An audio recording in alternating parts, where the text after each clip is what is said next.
साई बंदगी सतनाम बंदी छोड़ सतगुरु कबीर साहिब की जय हो। आज हम जानेंगे सतगुरु नितिन साहिब से जो गुप्त से भी गुप्त ज्ञान है। आज उसके बारे में खुलासा होगा। इंसानी चोले का हमारे जीवन में क्या महत्व है और इंसानी चोले को कैसे लेखे लगाना है।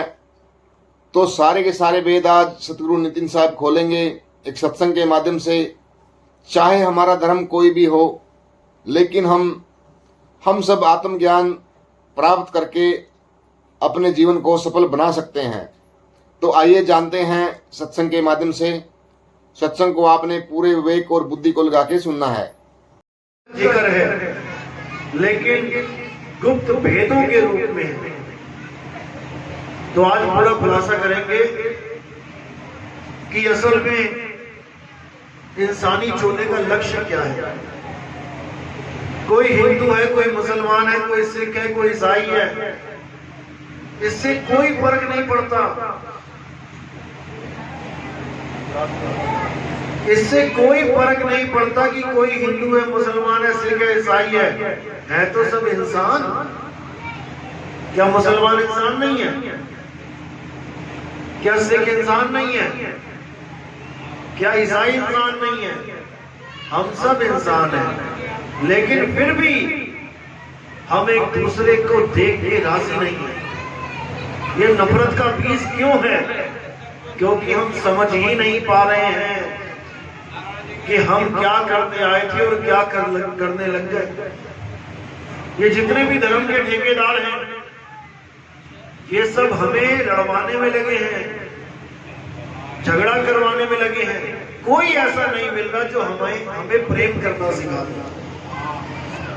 तो केवल संत महात्मा हमें समझाते हैं कि भाई तो इस दुनिया में आया है, एक दूसरे से प्रेम कर और भगवान की, परमात्मा की, अल्लाह वाहिगुरु की भक्ति कर।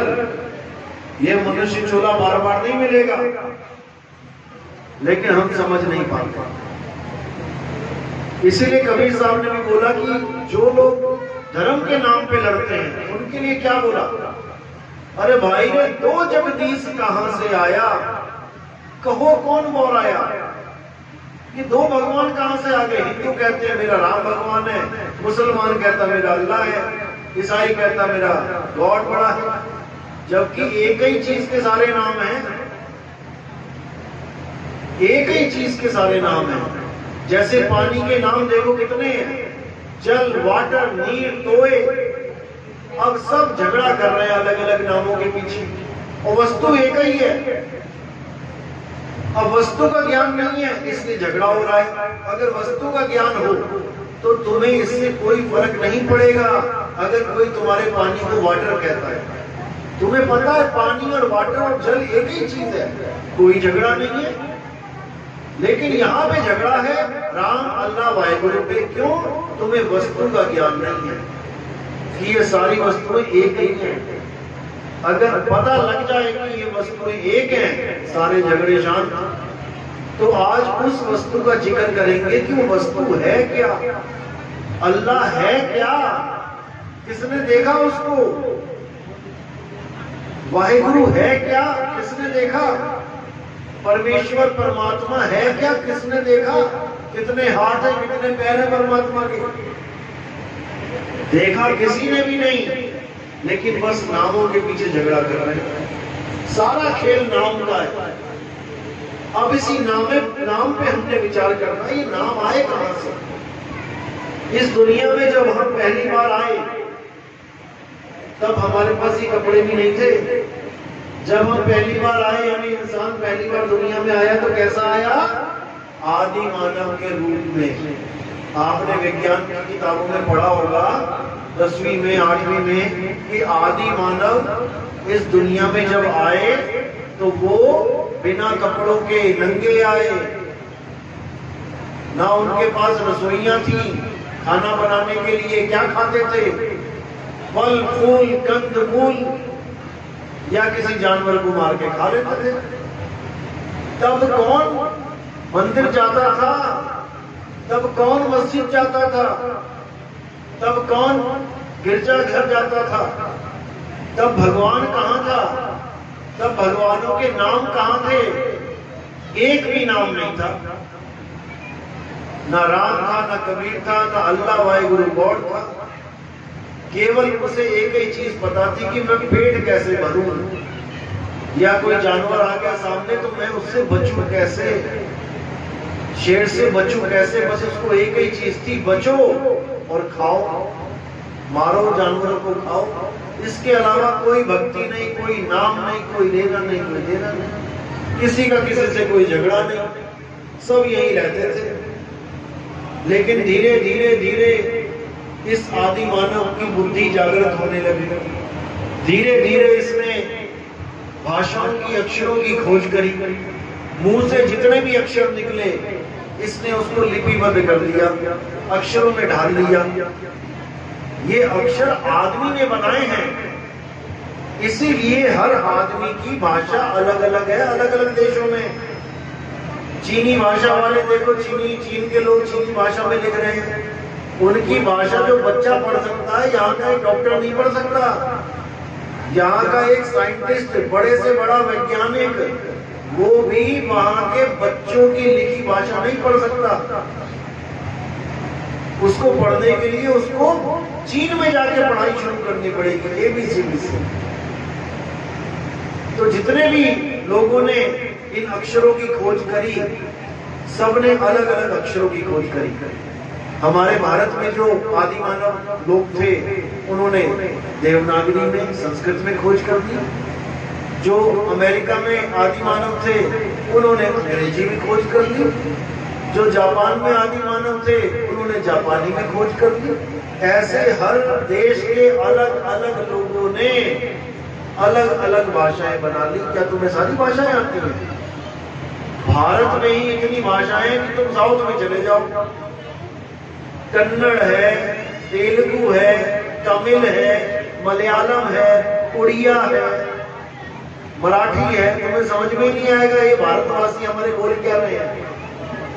हर जगह अलग अलग भाषाएं, अलग अलग नाम पैदा कर दिए गए। और फिर क्या किया? इन दुनिया के जितने भी दिखने वाली जो वस्तुएं थी, उनके नाम रखने शुरू कर दिए। सामने आसमान दिखाई दे रहा तो उसका नाम आसमान रख दिया, अंग्रेजों ने स्काई रख दिया। सामने नदी थी, किसी ने वाटर बोल दिया, किसी ने जल बोल दिया। सामने पेड़ था, किसी ने पेड़ बोल दिया, किसी ने वृक्ष बोल दिया, किसी ने ट्री बोल दिया। यानी एक ही वस्तु के अनेकों अनेक नाम रख दिए गए। अब हमें इससे कोई फर्क नहीं पड़ा कि मैंने ट्री बोला, किसी ने वृक्ष बोला, किसी ने पेड़ बोला, बात तो एक ही है, चीज तो एक ही है। वहां हमारे झगड़े नहीं हुए। लेकिन जब भगवानों के नाम रखने शुरू किए, एक ने रख दिया राम, एक ने रख दिया गॉड, एक ने रख दिया अल्लाह, एक ने रख दिया वाहिगुरु, अब झगड़ा शुरू हो गया। क्योंकि वस्तु सामने नहीं है। वस्तु सामने हो तो कोई कहे ये ट्री है, ये पेड़ है, ये वृक्ष है, समझ में आता है कि एक ही चीज के नाम अलग अलग बोल रहे हो, कोई बात नहीं, कोई झगड़ा नहीं। वस्तु सामने है, पानी, कोई जल कह रहा है, कोई वाटर कह रहा है, कोई नीर कह रहा है, कोई तोई कह रहा है, कोई झगड़ा नहीं होगा। ठीक है भैया, तू पानी बोल के पी ले, मैं जल बोल के पी लेता हूँ, अंग्रेज वाटर बोल के पी रहा है, कोई झगड़ा नहीं है, क्योंकि वस्तु का पता है। लेकिन जब अल्लाह वाहिगुरु गॉड की बात आती है, तब वस्तु सामने नहीं होती, तब झगड़ा होता है। फिर बंदा क्या करता है? मेरा पानी बड़ा, नहीं नहीं मेरा वाटर बड़ा, नहीं मेरा जल बड़ा। चीज एक ही है, लेकिन बड़ा करने में लग जाता है। कभी अल्लाह ने नहीं कहा मैं बड़ा, कभी राम जी ने नहीं कहा मैं बड़ा, वरना आपस में ही गुत्थम गुत्था हो जाते। ये दोनों नहीं लड़े कभी आपस में, लेकिन हमें लड़ने की जरूरत पड़ रही है। बताओ, उनको बड़ा करने के लिए। दिक्कत ये है, जबकि वो एक ही चीज के नाम है। और वो क्या चीज है? वो है हमारी आत्मा। हमारी आत्मा का ही नाम अल्लाह है, जो हमारा आत्म देव है। हमारी आत्मा का नाम ही वाहिगुरु है। हमारी आत्मा का नाम ही खुदा है। खुदा नाम क्यों रखा? क्योंकि खुद से खुदा बनता है, खुद खुदा। लेकिन जब हम खुद को ये मान लेते हैं शरीर, तब हम खुदा से जुदा हो जाते हैं। क्योंकि शरीर तो नाशवान है, शरीर को खुदा नहीं कह सकते हम। लेकिन खुदा हमसे जुदा भी नहीं है। शरीर खुदा नहीं है, लेकिन खुदा हमसे जुदा नहीं है, तो क्या हुआ? वो आत्मा हुआ। अब कृष्ण जी ने क्या बोला? किसकी पूजा करनी है? क्या उन्होंने अपनी पूजा बोली करने को, या उन्होंने कहा राम की पूजा करो, या बोला श्याम की पूजा करो? नहीं, उन्होंने तो हर देवी देवता का खंडन किया है 7वें अध्याय में। किसी की पूजा नहीं करनी, तो किसकी पूजा करनी है? अध्याय 2 पढ़ो। हे अर्जुन, इस दुनिया में केवल और केवल एक ही चीज पूजनीय है। क्या है वो? हे अर्जुन, आत्मा ही पूजनीय है। इस आत्मा को ना तो कोई शस्त्र काट सकता है, ना अग्नि जला सकती है, ना वायु सुखा सकती है, ना जल भिगो सकता है। ये सुना है ना किसी ने? जिसने सुना है हाथ खड़े करो। नैनम छिन्दन्ति शस्त्राणि, नैनम दहति पावका, न चैनम क्लोदन्तापे, न शोषति मारुता। यानी कि इस आत्मा को ना तो कोई शस्त्र काट सकता है, ना अग्नि जला सकती है, ना वायु सुखा सकती है, ना जल भिगो सकता है। तो पूजनीय कौन है? आत्मा ही पूजनीय है, कोई शरीर पूजनीय नहीं है। शरीर से तो हमें अपना मकसद पूरा करना होता है केवल। यानी जो हमें ज्ञान दे रहा है, शरीर के माध्यम से दे रहा है। हमने ज्ञान लेना है शरीर के माध्यम से, लेकिन ज्ञान होना क्या चाहिए? कौन सा ज्ञान? आत्म ज्ञान। इस दुनिया में केवल एक ज्ञान है जिससे मुक्ति मिलती है, बाकी किसी से मुक्ति नहीं मिलती। बार बार माँ के गर्भ में जाना पड़ेगा। जब बच्चा माँ के गर्भ में जाता है, उल्टा लटका होता है, तो परमात्मा से अरदास करवाता है, हे परमात्मा मुझे बचाओ, मैं कहाँ पे पैक हो गया जाके, ना हाथ हिला पा रहा हूँ, ना पैर हिला पा रहा हूँ। हालत खराब हो जाती है। अगर 1 घंटे तक तुम्हें रस्सी से बांध के, जैसे गर्भ में उल्टे लटके होते हैं, ऐसे बांध के रख दिया जाए, तुम्हारी हालत खराब हो जाएगी। ये तो तुम्हें अच्छी लग रही है दुनिया, क्योंकि तुम खुले डुल्ले घूम रहे हो। थोड़ी सी गर्मी लगी, पंखा चला लिया, ठंड लगी, हीटर चला लिया, प्यास लगी, गीजर से पानी पी लिया गर्म, और जब पैक करके गर्म में डाल दिया 9 महीने के लिए, तो तब हाय तौबा हो जाती है, बचाओ बचाओ होती है, त्राई मां। तब ये जीव क्या कहता है? हे परमात्मा, एक बार बाहर निकाल दे, उसके बाद तेरी भक्ति करूंगा, दोबारा इस रास्ते तो कभी नहीं आऊंगा। लेकिन बाहर आते ही माया की दौड़ में फिर शामिल हो जाता है। और माया इतनी सयानी है कि तुम्हें, तुम्हारी जो गर्भ जून की अवस्था है, 9 महीने बिताए तुमने, तुम्हें एक पल भी याद नहीं आएगा।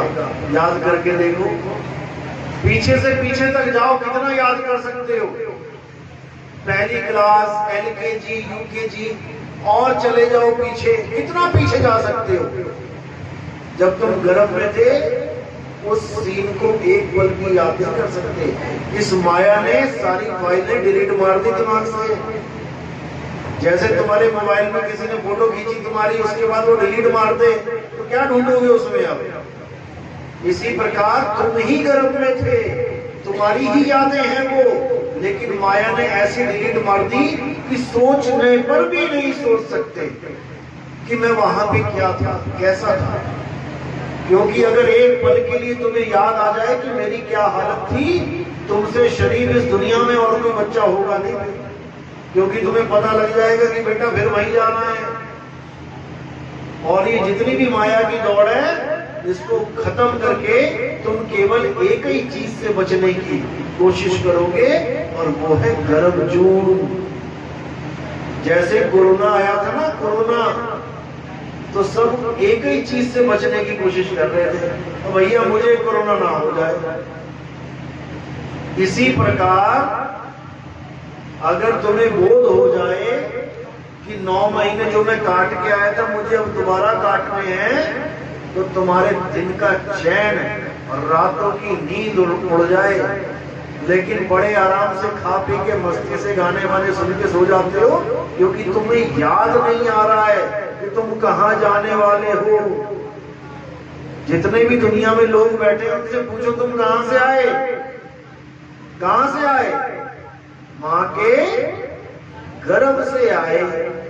चाहे कोई मंत्री होए, चाहे कोई संतरी होए, चाहे कोई लाड साहब होए, चाहे कोई भिखारी होए, सबके सब वहीं से आए हैं। और अब दोबारा जाने की तैयारी कहां की है? फिर वहीं जाने की तैयारी है। एक एक दिन कम हो रहा है, काले बाल सफेद हो रहे हैं, 32 दांत 30, 28, 14, 10, 5 हो रहे हैं। आंखें जो 6x6 थी अब कमजोर हो रही हैं। कान जो बड़ी दूर दूर की बातें सुन लेते थे अब मशीन लगानी पड़ रही है। चमड़ी जो चमक मारती थी अब झुर्रियां पड़ रही हैं। एक एक दिन, एक एक घंटा, एक एक पल तुम मौत की तरफ बढ़ रहे हो। तुम्हारी मौत आने वाली है, लेकिन तुम भूले बैठे हो। किसने बुलाया? इस माया ने बुला दिया तुम्हें ऐसा भरमा रखा है, तुमसे ही टलवा देती है। अरे आएगी देखी जाएगी, कितना आसान है कहना। आएगी देखी जाएगी, कितना आसान है कहना। उतना ही आसान है जितना तुम्हें ये बोल दिया जाए कि बेटा सामने जंगल है, उसमें 10 शेर रहते हैं, इस जंगल को पार करना है। तुम कहो ठीक है, जब आएगा शेर देखा जाएगा। फिर तुम क्या देखोगे? फिर तो शेर तुम्हें देखेगा। यानी कि उस जंगल को पार करना है सबको, और मौत रूपी शेर बैठा है। अभी इंतजाम कर लोगे बचने का, तब तो समझ लो बच गए। और कहो कि जब आएगा तब देखा जाएगा, तब हालत खराब हो जाएगी सबकी। इसलिए कबीर साहब कह रहे हैं कि बचना चाहो काल जाल से, चीनो शब्द हमारा। और कहे कबीर अमर कर राखूं, जो निज होए हमारा। अगर तुम अमर होना चाहते हो, कौन कौन अमर होना चाहता है? कौन कौन अमर होना चाहता है?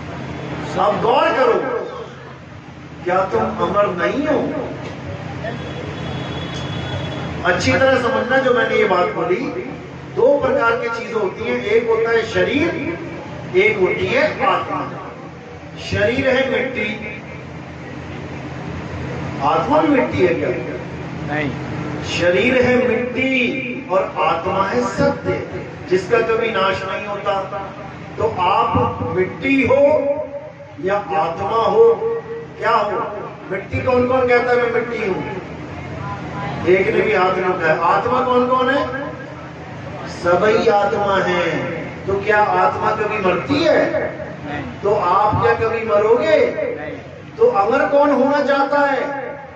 जो खुद ही अमर है वो भी अमर होना चाह रहा है। तुम्हारे चाहने पर भी तुम नहीं मर पाओगे। मरेगा कौन? मिट्टी, शरीर। शरीर मरेगा, तुम नहीं मरोगे। हम ना मरिब, मरिब संसारा। संसारा क्या होता है? ये है संसारा, ये काया ही संसार है। इस संसार को आत्मा चला रही है। इसी संसार से, इसी सृष्टि से अगली सृष्टि पैदा हो जाती है जब तुम्हारी शादी हो जाती है। तो कहते हैं हम ना मरिब, मरिब संसारा। हमको मिला जिया बनहारा। मुझे आत्म ज्ञान मिल गया। अब मैं अपने आप को काया नहीं मानता कि मैं शरीर हूं। शरीर क्या है? शरीर कपड़े हैं। हे अर्जुन, तू और मैं ये शरीर नहीं है। शरीर तो इस आत्मा के कपड़े हैं। शरीरों के मारे जाने पर भी आत्मा कभी नहीं मरता। ऐसा कोई समय नहीं था जब तू, मैं या ये राजा महाराजा नहीं थे, और ऐसा कोई समय नहीं आएगा जब तू, मैं या ये राजा महाराजा नहीं होंगे। यानी हम सदा सदा अजर अमर अविनाशी हैं, लेकिन हमें एक रॉन्ग मैसेज डाल दिया गया दिमाग में, एक गलत मैसेज आ गया हमारे दिमाग में कि बेटा एक दिन तो तुझे मरना है। बस यही जो गलत मैसेज हमारे दिमाग में चला गया, इसी एक बीज ने हमें, हमारे सामने एक पेड़ पैदा कर दिया डर का, कि मुझे मरना है, मुझे मरना है, सबको मरना है। अरे कोई नहीं मरेगा, एक भी जीव नहीं मर सकता। करेगा क्या? केवल शरीर को छोड़ेगा। किसी को मरना मरना कर रखा है, सबने लगा रखा है। जैसे ये कूलर चल रहा है, दो चीजें हैं यहाँ पे, एक जो दिखाई दे रहा है, एक जो नहीं दिखाई दे रहा है। दिखाई क्या दे रहा है? कूलर का शरीर दिखाई दे रहा है, लेकिन क्या उसकी वजह, उसके बिना चल सकता है जो नहीं दिखाई दे रहा है? नहीं, क्या दिखाई दे रहा है? करंट। करंट नहीं दिखाई दे रहा है, लेकिन जो नहीं दिखाई दे रहा है उसी की वजह से दिखाई देने वाला चल रहा है। अब यहां लगा लो, क्या दिखाई दे रहा है? शरीर। क्या नहीं दिखाई दे रहा? आत्मा। लेकिन जो नहीं दिखाई दे रहा है उसी की वजह से ये दिखाई देने वाला शरीर चल रहा है। जैसे ही आत्मा अलग हो गई, अब ये क्या करेगा? चलता हुआ शरीर रुक जाएगा। तब तुम क्या कहोगे? अरे मेरे पिताजी मर गए, मेरी अम्मा मर गई, मेरा भाई मर गया। तुम्हारा भाई शरीर था या आत्मा? आत्मा। तो तुम्हारा भाई तो शरीर को छोड़ के चला गया, शरीर को छोड़ के चला गया। जो चला गया वो था तुम्हारा भाई, और जो पड़ा रह गया वो था तुम्हारे भाई का शरीर। इसीलिए कहते हैं मेरी माँ मुझे छोड़ के चली गई। चली कहाँ गई? ये पड़ी तो है, ये पड़ी तो है, लेकिन नहीं है, ये केवल मिट्टी पड़ी हुई है। जो इसको जला रही थी वो छोड़ के चली गई। कहाँ चली गई? कहाँ चली गई?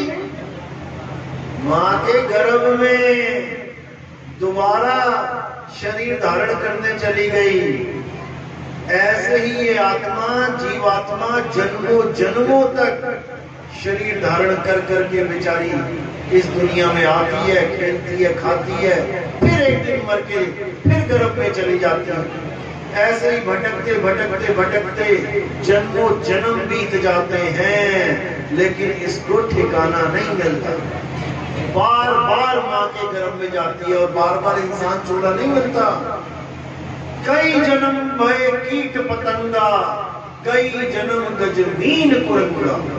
पता नहीं कितने जन्म मेंढक के, सांप के, बिच्छुओं के, हाथी, घोड़ा, चीता, हिरण, पता नहीं क्या क्या बनते रहे, कहां कहां भटकते रहे, कहां कहां पैदा हुए। शेरों ने नोच नोच के खाया, जिंदा ही 4 शेरों ने मिलकर चिथड़े उड़ा दिए, हाय हाय करते रहे, लेकिन कोई ना आया बचाने। अब जाके इंसानी चोला मिला है, अब जाके थोड़ी सेफ्टी मिली है। ताला लगा के, कुंडी लगा के घर में सोते हैं, बढ़िया सोते हैं बेफिक्र होके। लेकिन जब हिरण बने हुए थे तब ताला कहाँ लगाए? जंगल में खड़े खड़े सोना पड़ेगा, पीछे से शेर आएगा, सोते सोते भागना पड़ेगा, नहीं तो जाओ उसके मुंह में।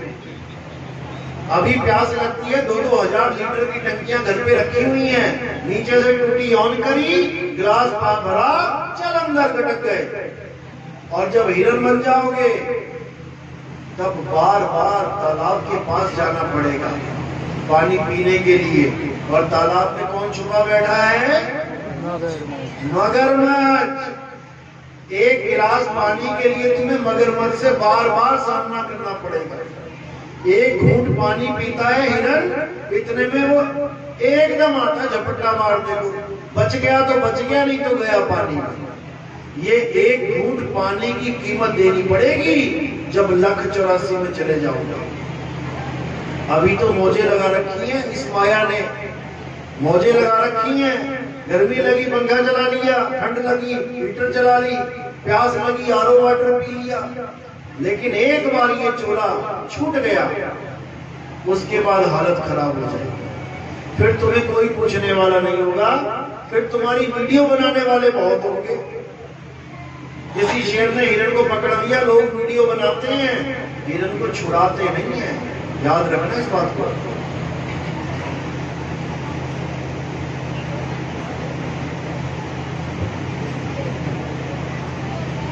तो बचने का क्या तरीका है? आत्मज्ञान। हे अर्जुन, जो लोग शरीरों की पूजा करते हैं उन्हें बार बार शरीर धारण करना पड़ता है। जो पीपल की पूजा करते हैं उन्हें बार बार पीपल का जन्म लेना पड़ता है। जो तुलसी की पूजा करते हैं उन्हें बार बार तुलसी का जन्म लेना पड़ता है। जो सांपों की पूजा करते हैं उन्हें बार बार सर्प झुंड में जाना पड़ता है। जो भूतों की पूजा करते हैं उनको भूतों के लोक में जन्म लेना पड़ता है। जो पितरों की पूजा करते हैं उन बेचारों को पितरों के बीच में जन्म लेना पड़ता है। जो देवताओं की पूजा करते हैं उन्हें देवताओं के बीच में जन्म लेना पड़ता है। हे अर्जुन, ये सब लोग मिथ्या ही जन्म बर्बाद कर देते हैं, ये चाहकर भी उस परम अवस्था को प्राप्त नहीं कर सकते। इनकी मुक्ति कभी नहीं हो सकती, ये ऐसे भटकेंगे यहाँ पर 1,84,000 में। तो करना क्या है? हे अर्जुन, जो पुरुष अपनी आत्मा में संतुष्ट हो जाते हैं, अध्याय 3 17वां श्लोक, जो अपनी आत्मा में संतुष्ट हो जाते हैं, जो अपनी आत्मा में रमण करते हैं, जो अपनी आत्मा की साधना करते हैं, हे अर्जुन, उनके ऊपर कोई भी धार्मिक कर्म कर्तव्य लागू नहीं होता। यानी उन्हें किसी मंदिर जाने की जरूरत नहीं, उन्हें किसी देवी देवता को पूजने की जरूरत नहीं, उन्हें किसी मस्जिद में, गुरुद्वारे में कहीं जाने की जरूरत नहीं। उनका परमात्मा उनकी आत्मा में छुपा होता है और वो अपने परमात्मा को अपनी आत्मा में ढूंढ लेते हैं। जिस वस्तु के लिए सारी दुनिया परेशान है वो उसको उसकी आत्मा में मिलती है।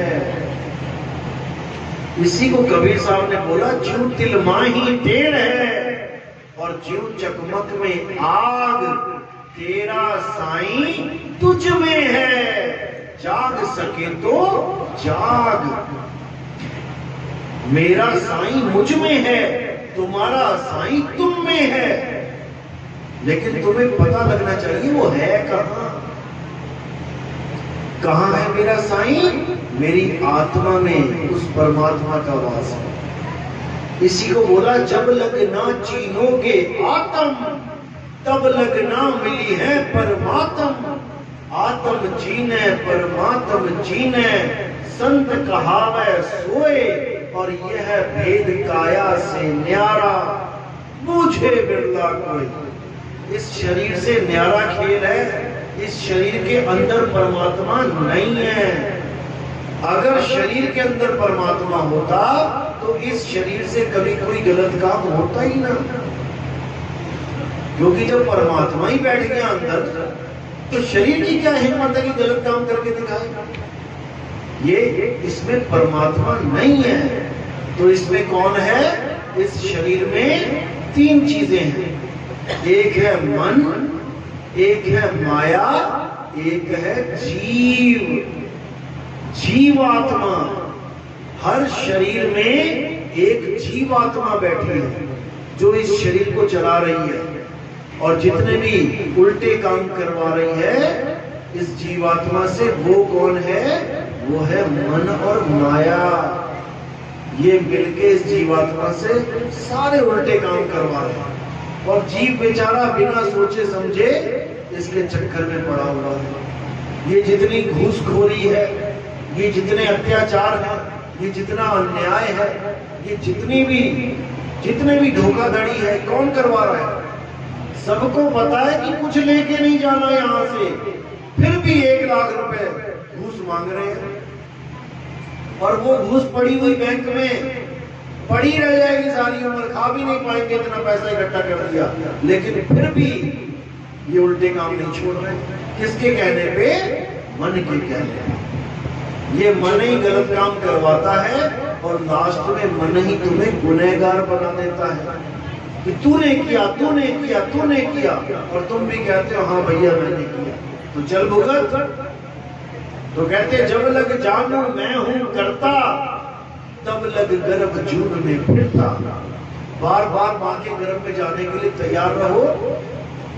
अगर आत्मज्ञान प्राप्त नहीं किया तो, अगर आत्मज्ञान मिल गया तो तुम्हें कोई चाह के भी नहीं डाल पाएगा गर्भ जून में, क्योंकि फिर तुमने इस शरीर को छोड़ना है और अपनी आत्मा में स्थित हो जाना है। हे अर्जुन, जो अपनी आत्मा को जानना चाहते हैं वो ऐसे गुरु की शरण में जाएं जो आत्मज्ञानी हो, जिसने अपनी आत्मा को जान लिया है।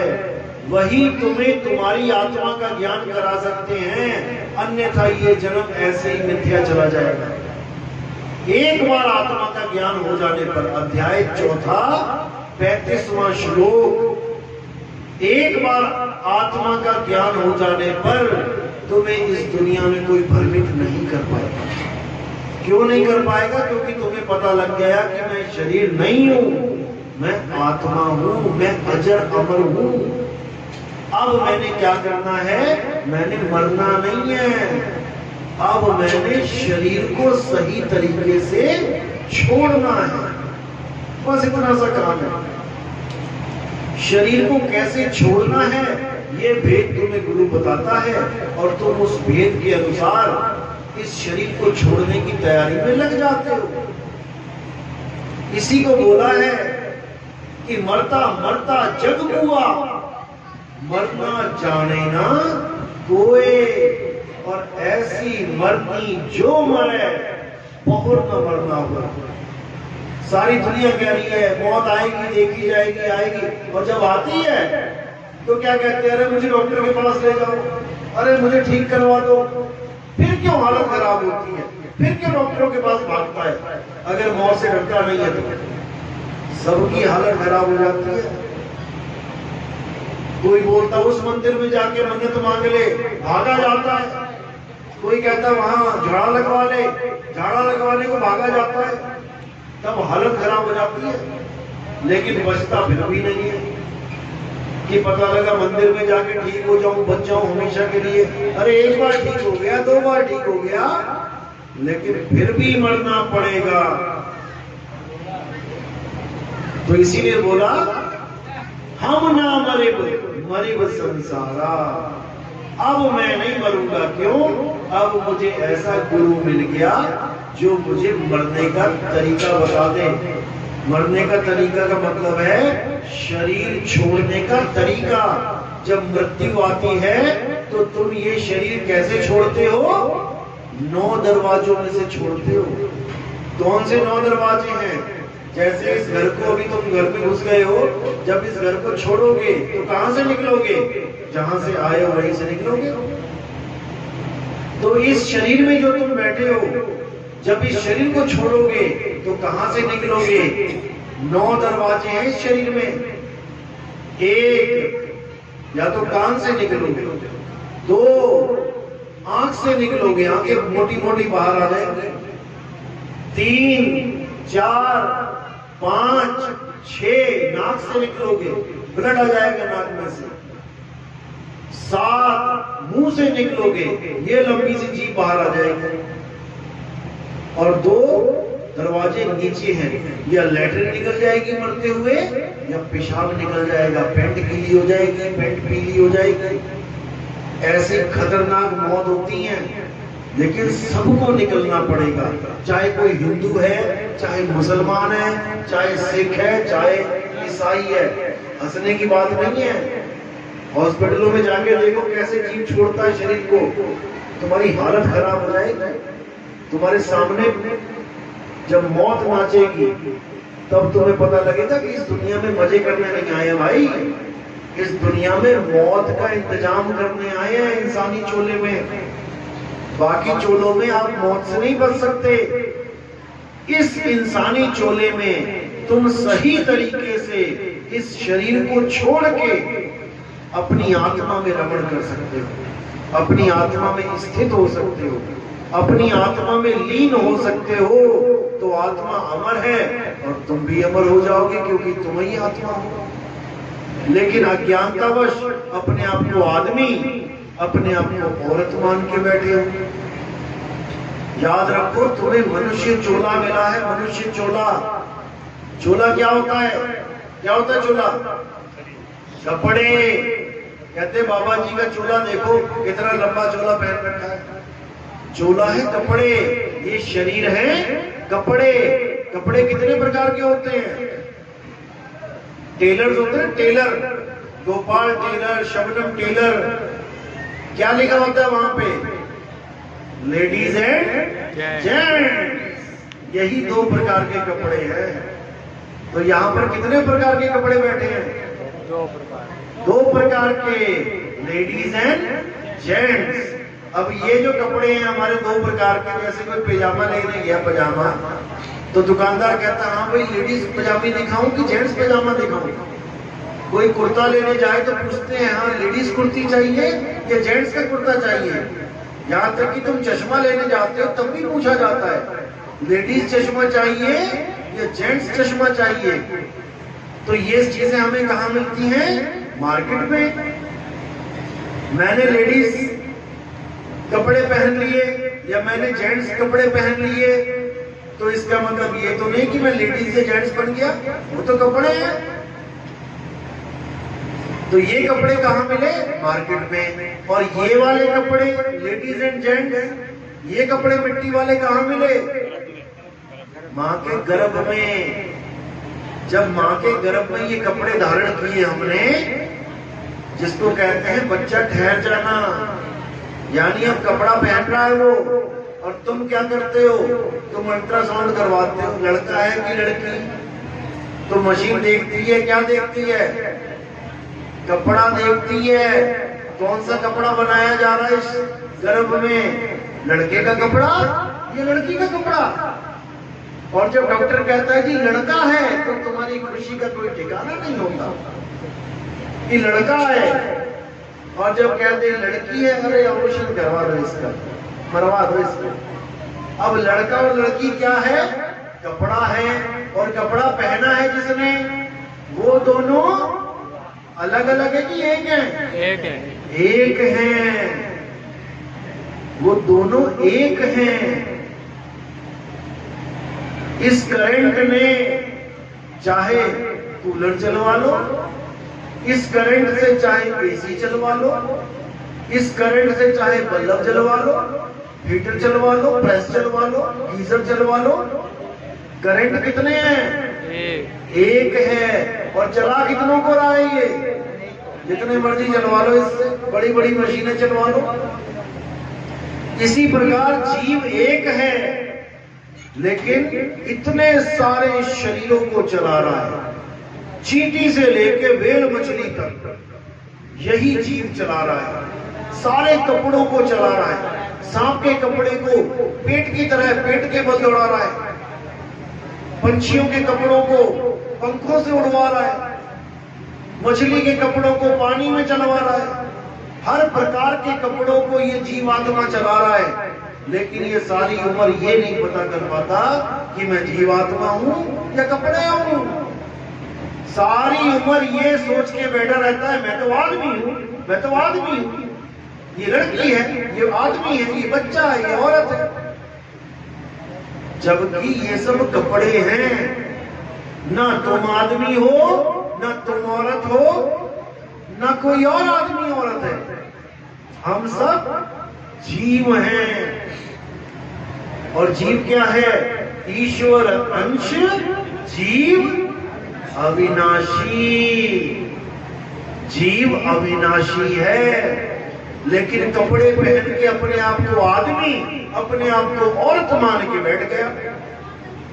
अब आदमी मान के बैठ गया तो इसको औरत भी चाहिए शादी करने के लिए, अब औरत ढूंढ रहा है। अब जो अपने आप को औरत मान के बैठ गई अब वो पति ढूंढ रही है, जबकि दोनों ही न आदमी है न औरत है, जीव है। तो कितने आदमी हैं यहाँ पे? हाथ खड़े करो। आदमी कौन कौन है?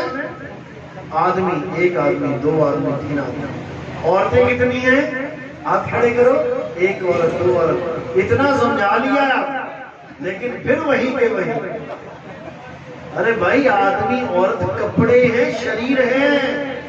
आप जीव हो, जीव आत्मा, आदमी औरत नहीं हो। जब तक ये चीज समझ में नहीं आई, जब तक तुम्हारी मुक्ति होने वाली नहीं है। क्योंकि मुक्ति का मतलब होता है हर प्रकार के अज्ञान को त्याग के अपने सत्य स्वरूप में स्थित हो जाना, इसी को मुक्ति कहते हैं। तो अब बता दो फिर कितने हैं आदमी औरत? कोई नहीं है। अब समझ में आई बात। तो जब हम आदमी और औरत नहीं हैं, तो राम जी आदमी है या औरत? आत्मा है। तो कृष्ण जी आदमी है या औरत? आत्मा है। हम सब आत्मा हैं। हे अर्जुन, तू और मैं ये शरीर नहीं है। क्योंकि अगर तुम कहो कि विष्णु जी या कृष्ण जी केवल आदमी हैं, क्योंकि अभी कोई कहे कि भगवान कैसे हैं, अभी पत्थर की मूर्त बना दोगे। किसकी बनाई? आदमी की। लेकिन विष्णु जी तो कछुआ भी थे। विष्णु जी ने तो मछली का भी अवतार लिया था। मछली का अवतार लिया था ना, कछुए का अवतार लिया ना, जंगली सुअर का लिया था ना। तो विष्णु जी का नाम लेते ही तुम्हारी आंखों के आगे कोई मछली, कछुआ, जंगली सुअर क्यों नहीं आ जाता? केवल आदमी ही क्यों आ जाता है? जबकि आदमी भी एक चोला है और मछली, कछुआ, जंगली सुअर भी एक चोला है। लेकिन तुम्हें वो चोले लगते हैं बेकार, और तुम इस चोले में हो, इसलिए तुम्हें अच्छा लगता है मनुष्य चोला। तो विष्णु जी, कृष्ण जी, राम जी के मंदिर बनाते हो तो आदमी खड़ा कर देते हो वहां पे, आदमी का चोला। वहां पे मछली बनाओ और कहो कि इस मछली की पूजा करती है सबने, तब समझ में आए। लेकिन नहीं समझ में आता, क्योंकि हम हैं अज्ञानी जीव। हम शरीरों से ऊपर उठ ही नहीं पाते। हमने भगवान को भी शरीरों के बंधन में कैद कर दिया है।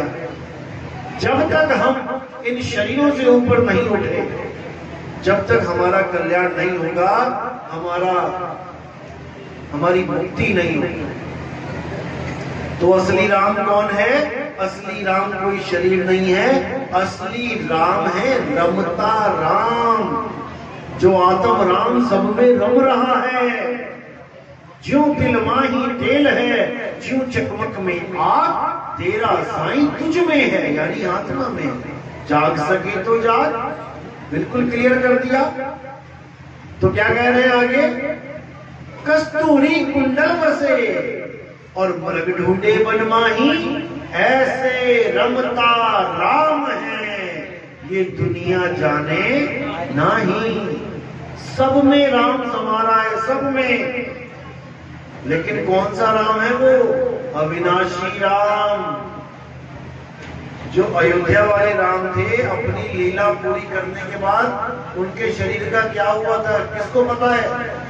क्या हुआ था शरीर का? जल समाधि ली। जल समाधि ली, यानी जल के द्वारा शरीर का नाश हो जाना। कृष्ण जी ने जब लीला खत्म करी तो क्या हुआ उनके शरीर का? अंत कैसे हुआ? तीर लगा। तीर लग के। तो कृष्ण जी समझाते रहे कि भाई पूजा उसकी करनी है जिसको तीर नहीं लग सकता, शस्त्र काट नहीं सकता। और हम किसकी पूजा करते रहे? जिसके तीर लग गया।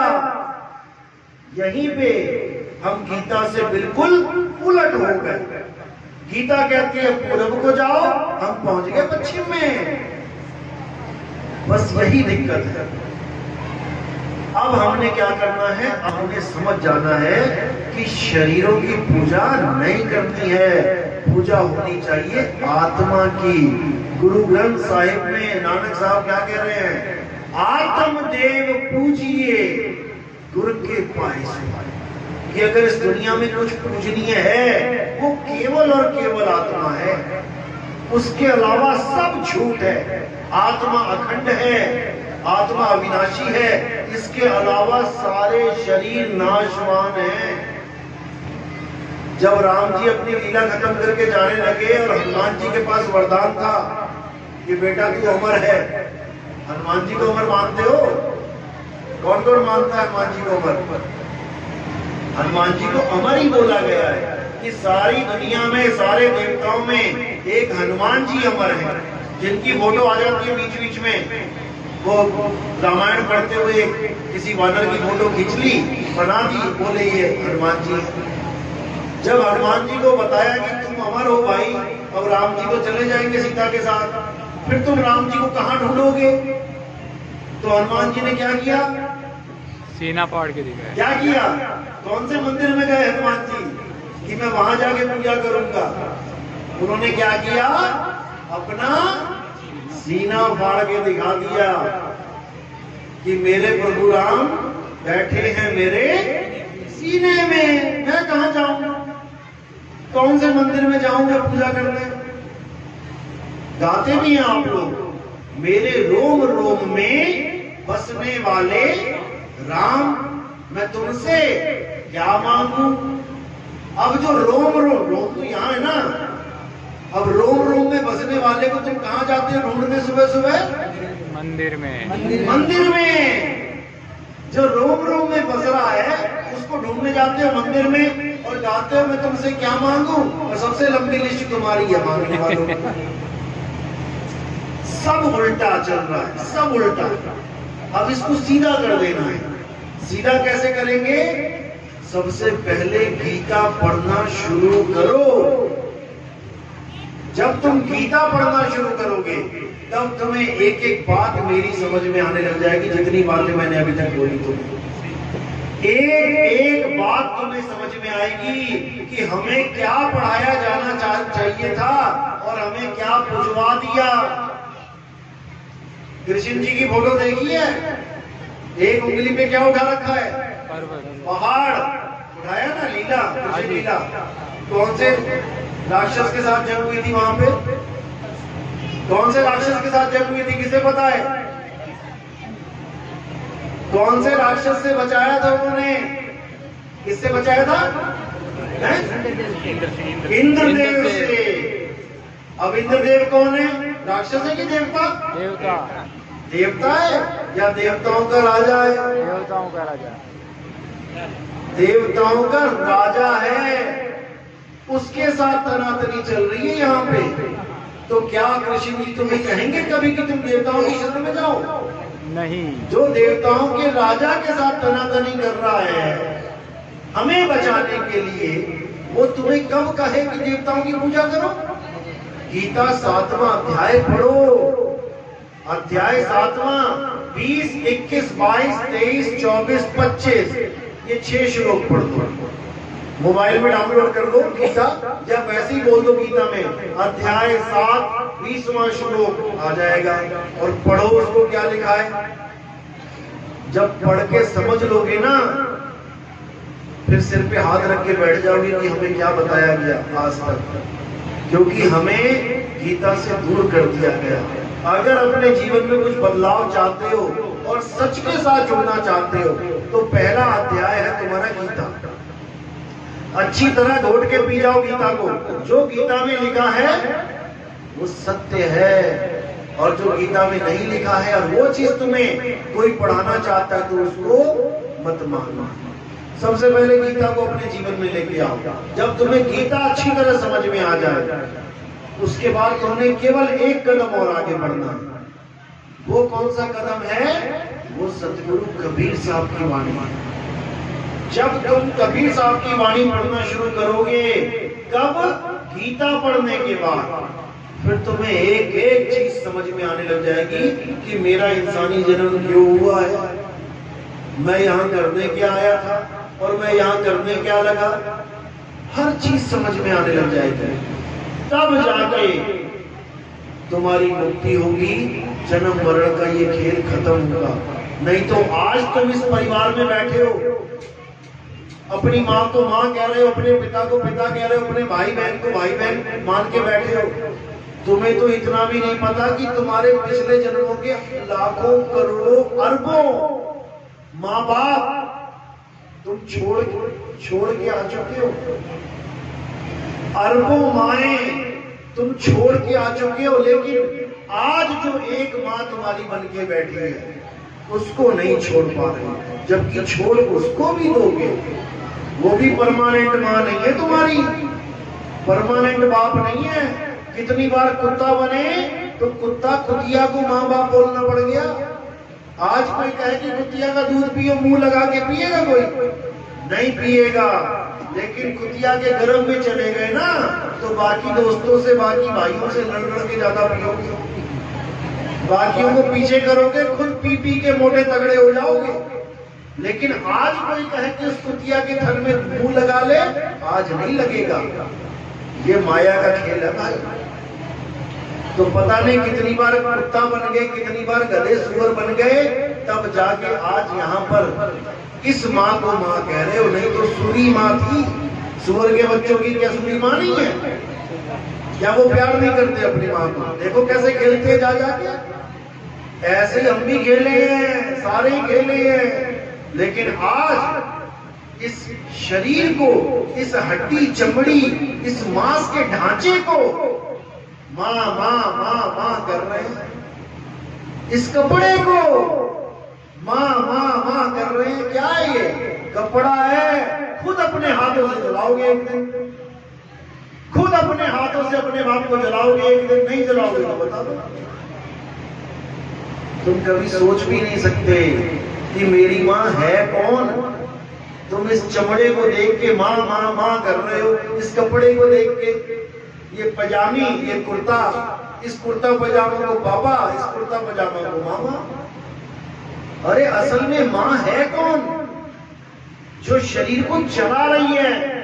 क्या कूलर और करंट एक जैसे हैं? नहीं। कूलर कैसा है और करंट कैसा है, दोनों अलग है। इसी प्रकार माँ और माँ का शरीर, दोनों जमीन आसमान का अंतर है दोनों में। तुम सारी उम्र अपनी माँ के साथ रहकर भी ये नहीं जान सकते कि मेरी माँ है कौन। तुम केवल उस लाश को पकड़ पकड़ के घूम रहे हो, जो केवल उसकी आत्मा की वजह से जीवित दिखाई दे रही है। ये लाश है, ये लाश, लेकिन चल रही है, इसलिए तुम कह रहे हो नहीं नहीं ये तो जीवित है। जैसे कार जब तक चल रही है तब तक स्टीयरिंग घूम रहा है, टायर घूम रहे हैं, लाइट चल रही है, हॉर्न बज रहा है, पेट्रोल पी रही है, धुआं निकाल रही है, तो लग रहा है कि कार जिंदा है। यही कार है। आंखों से देख रहे हो, कान से सुन रहे हो, मुंह से बोल रहे हो, खाना खा रहे हो, पचा रहे हो, तो लग रहा है जिंदा है, मेरा लड़का जिंदा है, मेरी माँ जिंदा है, मेरा भाई जिंदा है। कब तक? जब तक ड्राइवर बैठा है। ड्राइवर दिल्ली से लेके मुंबई तक गाड़ी चलाए तो खाएगी भी, धुआं निकालेगी भी। और जब मुंबई में जाके वो गाड़ी खड़ी कर देगा, फिर खड़ी गाड़ी में पेट्रोल डालना, निकलेगा धुआं, पेट्रोल उसके मुंह से बाहर आ जाएगा। ऐसे ही तुम्हारे पिताजी को तुमने जितना पेट्रोल डाला वो सारा बचा लिया उन्होंने। किसकी वजह से? ड्राइवर की वजह से। और ड्राइवर निकल गया, अब उसके मुंह में तुम डालो जरा दूध, बचा लेगा क्या? यहीं से बाहर आने लग जाएगा। तो कहने का मतलब कार तब भी खुद अपने आप को नहीं समझ पा रहा कि मैं करंट हूं। कैसे पता लगे कि मैं करंट हूं? झटके से। जब झटका लगेगा तब होश आएगा, अरे मैं तो करंट हूं, मैं तो अपने आप को कूलर मान बैठा था, मैं तो अपने आप को शरीर मान बैठा था, मैं तो आत्मा हूं। कैसे पता लगेगा मैं आत्मा हूं? मेरा अस्तित्व क्या है, मेरा स्वरूप क्या है? जब हमें कोई आत्मज्ञानी गुरु विधि बता देगा आत्मा को प्राप्त करने की। तब तुम्हें समझ में आएगा कि मैं क्या हूं। और जब तुम अपने आप को समझ जाओगे कि अच्छा ये हूं मैं, तब तुम्हें अपनी माँ का भी पता लग जाएगा कि मेरी माँ क्या है। क्योंकि जो तुम हो वही तुम्हारी माँ है, जो तुम हो वही तुम्हारे पिताजी हैं। जब तुम अपने आप को शरीर से अलग समझ लोगे कि मैं क्या हूं, तो तुम अपने पिता को भी शरीर से अलग समझ लोगे कि मेरे पिताजी क्या है और मैं किसको पिताजी पिताजी कर रहा हूं। तो आत्मज्ञान सबसे उच्च ज्ञान है। कबीर साहब कहते हैं आत्मज्ञान बिना नर भटके, कभी काबा कभी काशी, जल में मीन प्यासी, मोहे देखत आवे हंसी। हंसी आती है देख के। जो अमर है वो डॉक्टर के पैरों में गिरा पड़ा है, डॉक्टर साहब मुझे बचा लो, मुझे बचा लो। अरे तू मर ही नहीं सकता कभी, तुझे क्या बचाऊं मैं। और जिसको तू कह रहा है बचा लो, वो ये शरीर है, इसको कोई बचा भी नहीं सकता। मुझे बचा लो का मतलब मेरे शरीर को बचा लो, यही अज्ञान है। शरीर को छोड़ना है, शरीर को बचाना नहीं है। किसी का नहीं बचा आज तक, किसी का नहीं बचा। शंकर जी की बीवी का बचा क्या हुआ था? हवन कुंड में छलांग मार दी, वो भी नाश हो गया। लाद के 6-6 महीने घूमे शंकर जी। सबका नाश होगा, लेकिन अगर गुरु मिल जाए, सतगुरु मिल जाए, तो तुम्हारी ये दुविधा खत्म हो जाती है। फिर तुम्हें आत्मज्ञान समझा दिया जाता है और फिर तुमने मरना नहीं है कभी, फिर तुम अमर हो जाते हो। जैसे हनुमान जी अमर हैं, क्यों? क्योंकि उनको आत्मज्ञान करवाया था। किसने करवाया था? मुनिंद्र ऋषि ने।